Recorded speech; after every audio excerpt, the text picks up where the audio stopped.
In Kokiri Forest, there's a Kokiri that guards the exit to the outside world. Talking to him reveals a pretty big piece of lore. We Kokiri will die if we leave the forest, he says.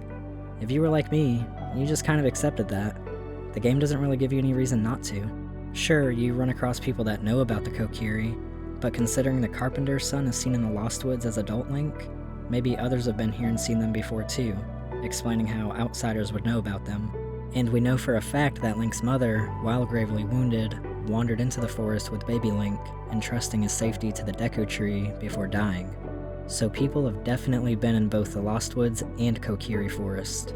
Now, it needs to be pointed out that in both of these examples, neither person left the forest after wandering in, so maybe people coming and going isn't how outsiders know about them. This might not seem relevant, but I bring it up because I believe in order to know if this line should be taken seriously, we need to try to answer another question.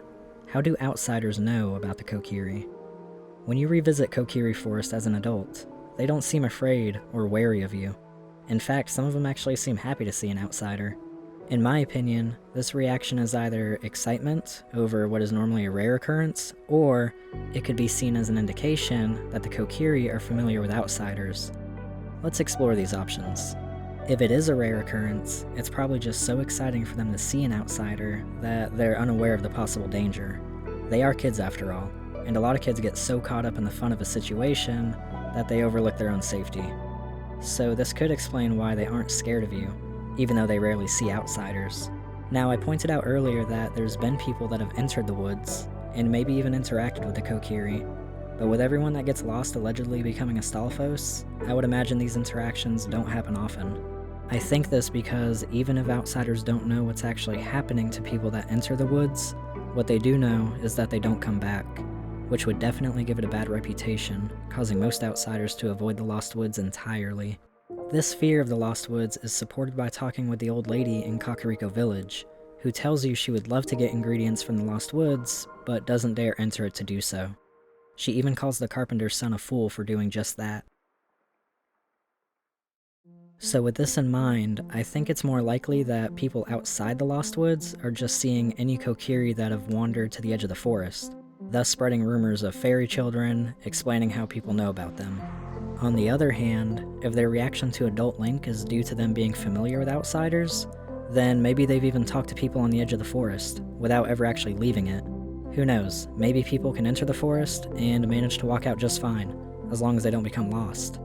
The specifics don't really matter, because the point I'm trying to establish is this. Listen. Based on what we, the player, have been shown so far, it would seem that outsiders only know about the Kokiri from seeing and interacting with them in ways that don't involve the Kokiri ever leaving the forest. That's the important part. This idea is also supported by the fact that the only time you see any Kokiri during your adventure is either in the Lost Woods or Kokiri Forest. So all of this seems to point to this line being true, that the Kokiri will die if they leave the forest. Then you get to the end of the game, and see this.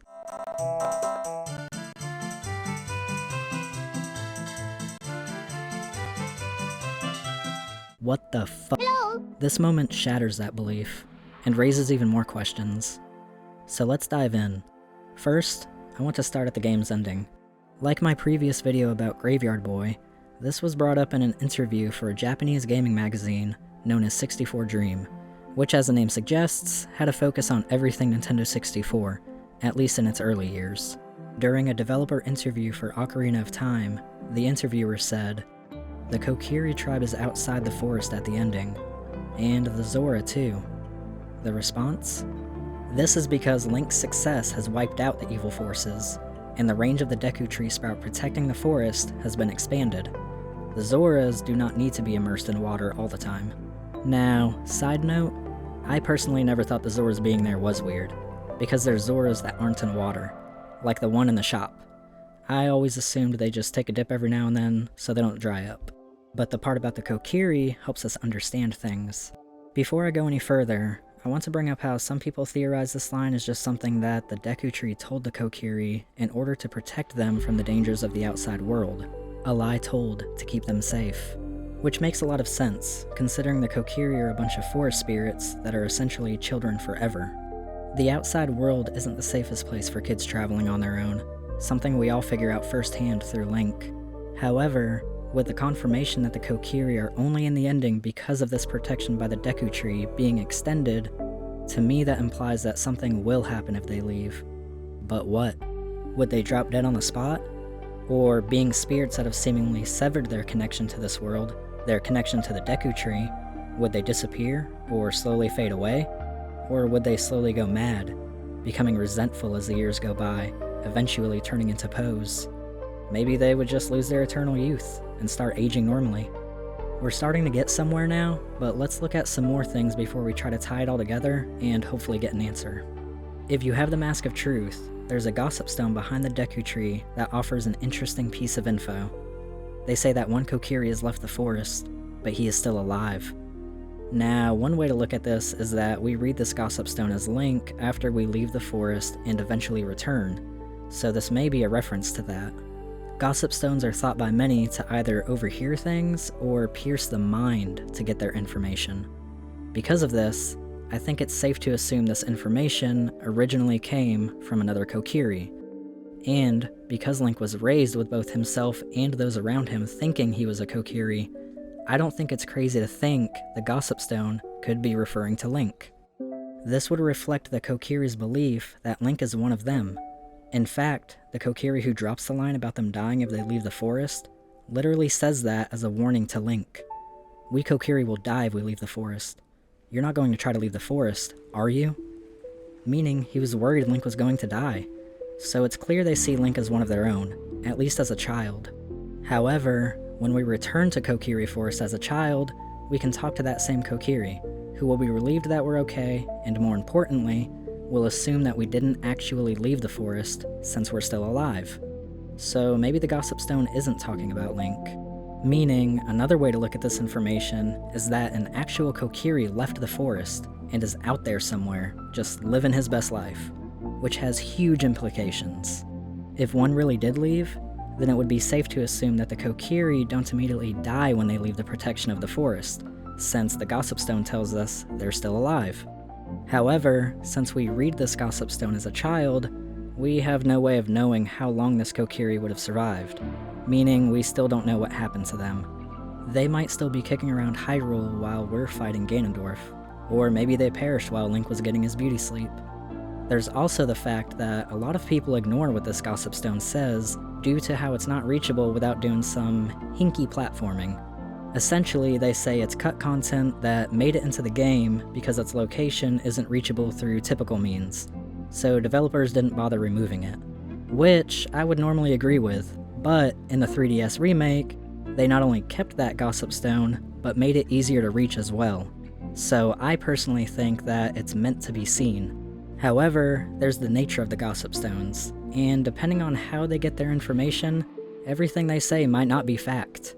So to recap, if the information we got from the Gossip Stone is unreliable, then we don't know if a Kokiri actually left. And if it is reliable, and one did leave, we don't know if they're still alive when Link becomes an adult.